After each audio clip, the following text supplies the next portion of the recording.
Krithika, lovely to have you. Thank you for joining us. Hi, Raya. It's been a great ride so far, and it's wonderful to meet you finally. Amazing. Me too.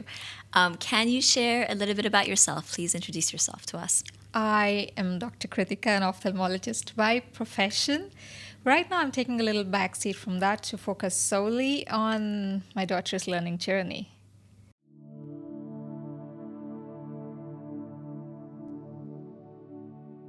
Brilliant. And Krithika, could you share a bit more about your learning journey with your daughter? What brought you to School of Humanity? It's a little long. We have plenty of time. I'm somebody who used to think about the kind of school I want my daughter to be in, even before she was born. It might seem a little too much, and I went to the extent of trying to build a school for her. And sometimes life just happens and you get caught in the mundane things of day-to-day activities. And of course, I had my career. So I had to put her initially into a traditional school, but I didn't want it to be too rigid. I was fortunate enough to find something like that. Then I knew there was something really missing, and I started doing my homework on where to place ourselves geographically so that Smrithi has the best of foundations and she's able to choose wherever she wants to be later in her life. And that is the sole reason we moved to Dubai just 2 years ago. And I had picked one of the best schools here according to the indices. It was one of the top 50 in the entire world, the largest. It had its glamour, but that was not the reason I picked it for what really mattered. And after just 3 or 4 months, I started noticing a decline. And I thought maybe I'm a little paranoid there because I set the standards a little too high. But then, no, when I was in the parents' committee and I got to know the founding parents as well had the same issues as me, I said, this is time to move. And more than that, I had seen a lot of spark in Smrithi. She basically, she naturally is a very lovely child who just gels with everybody else. She's a very warm person. I saw the dimming day and day, and she had a great rapport with her teachers, but then I couldn't see the same thing happening with her peers. And I said, this is not done. This is not how the light in her should, dim.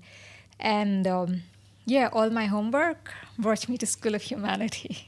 Thank you for sharing that journey. I applaud you for the courage to actually take a different path. I'd love to hear how the experience has compared with, let's say, the experience in the traditional system and now something more progressive. How would you compare the models? It's entirely different. And coming from a very traditional family and society all these years, but both my mom and I, somehow we've always been progressive in our thinking. And from the beginning, we wanted Smrithi to be in a homeschooling system. But like I said, it was not to work out then. Like you said, it does take a lot of courage, a lot of, going back and forth, because as a parent, whatever we do, we always keep thinking, am I doing enough? Is this right for my child? How is this going to work out in 5 years, 10 years, or 20 years down the line? How is it going to shape her life?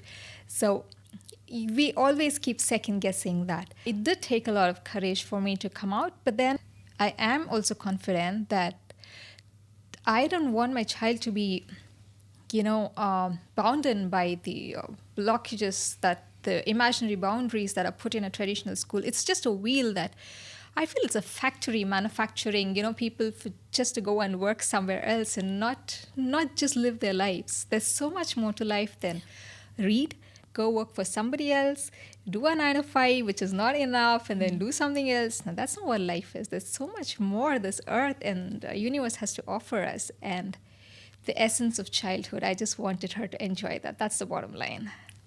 Beautiful. And I'd love to go a bit deeper into that decision towards potentially homeschooling or online schooling in this case. I meet a lot of families who are on the fence that want to take that step but don't know if it's right for their child. And, we don't believe in a one-size-fits-all. Some approaches are more appropriate for others than other approaches. How did you decide that, okay, this kind of homeschooling, online schooling is right for my daughter? I completely agree that every family has its own way of doing things, and what fits one doesn't fit the other.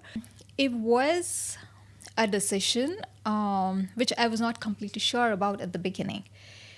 But I was confident in making this at this time because she still has time if we do not fit into the system.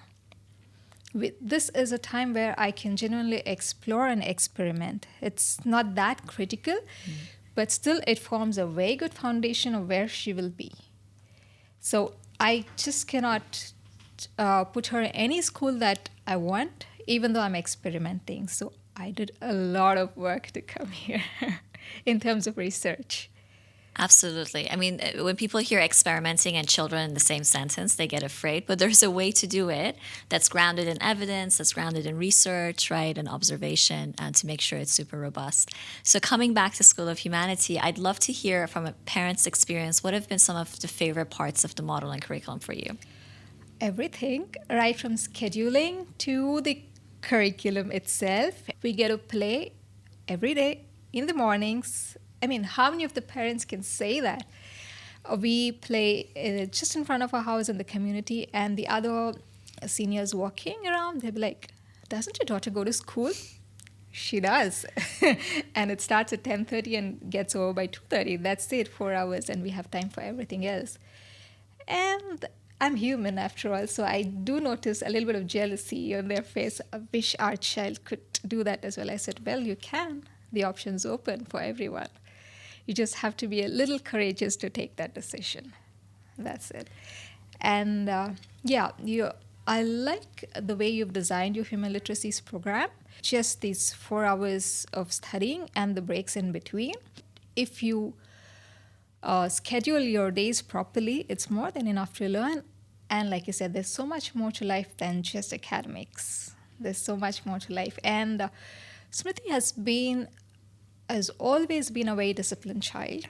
She used to wake up at 4:30 before when she was in a traditional school. Now she wakes up at 4. The difference is that she has time to pursue a lot of other interests, which even though she used to wake up at 4:30, a lot of time spent in just commuting to school every day. And then you have a lot of other unnecessary pressures, which you just don't need to deal with at this age. And that's all cut off. She's just free to be herself.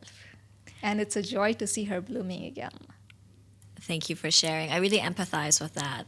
This was one of the most frustrating points for me as a learner myself when I was in school was, you go to school from 4 or 5 a.m. if you're commuting all the way to 3 p.m. And then you have a few hours of homework on top of that. And you don't have time to learn. Yes. Ironically, if you want to read or watch documentaries or do hobbies, there's no time for any of those self-exploration. So I'm really happy to hear that scheduling has allowed that for her to have that. Absolutely. Yeah. Yes. I'd love to hear more from you on your vision for the future of education. Having had the experience that you've had now, looking forward into the future, what would you want for humanity in terms of the future of education? All right. I do not know how many are going to like this answer, but then let me just be myself here. See, academics is just one part of it, and every generation is getting smarter. So I'm sure they're going to do very well in academics. And with the AI coming up and everything else booming technologically, they're just going to be sound in that. But I feel there's a huge lacuna where the foundation is concerned. So for me, in any community or a society to thrive, I think it lies on the foundation of basic human values, being well-mannered, being ethical, having the right character and integrity to be in a position of leadership. And it is scary looking at the way this generation is going 20 years down the line. I'm not very comfortable to see my daughter in such a world. And I am glad that she's in a place where we have similar people, so I still have hope for humanity. And you have rightly named your school. I was just going to say it's those human skills that we need more than anything, especially in this technological era that we're going through. And final question, what would be your advice to other families who are exploring taking a similar step with their child? No one size fits all, yes. See, you should first find out what your child is.